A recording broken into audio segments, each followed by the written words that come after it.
बिस्मिल्लाहिर्रहमानिर्रहीम। अस्सलाम वालेकुम साथियों, वेलकम टू मनोसलवा कुकिंग टाइम। आज मैं बना रही हूँ चटनी अचार। 1 किलो आम छीलकर ग्रेट कर लिया है।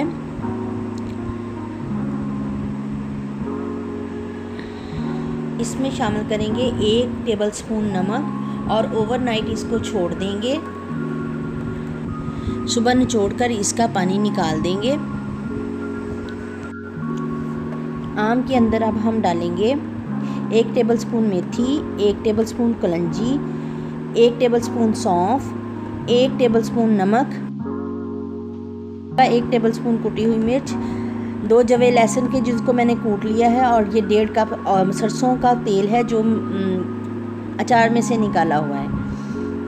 ये 1 किलो आम का मसाला है। अब हम इसमें सारे शामिल कर देंगे। मेथी दाना,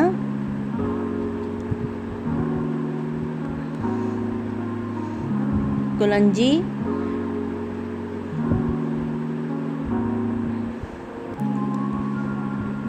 सौंफ,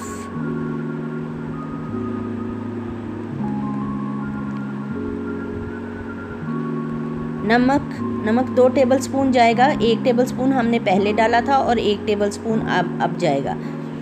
ये मैं थोड़ा करके डाल रही हूँ ताकि टेस्ट का पता चल सके, ज़्यादा ना हो। मिर्च, कुटी हुई मिर्च, 2 जवे लहसुन जिसको मैंने कूट लिया था, ये जा रहा है अंदर।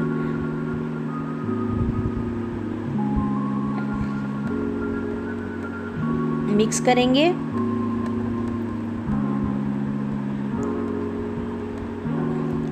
और इसमें ऐड करेंगे सरसों का तेल जो अचार से निकाला हुआ है। थोड़ा थोड़ा डालेंगे और मिक्स करते जाएंगे। इसमें 1.5 कप सरसों का तेल जाएगा। अचार हमारा मिक्स कर लिया और ये बिल्कुल तैयार है। अब हम इसको जार में डाल लेंगे। इस अचार को आप फ्रिज में सेव करें।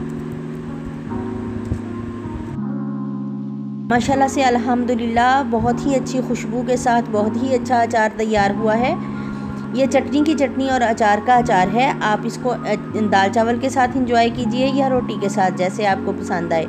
अगर आपको मेरी ये रेसिपी पसंद आई है तो लाइक, शेयर और सब्सक्राइब कीजिए। Thank you so much.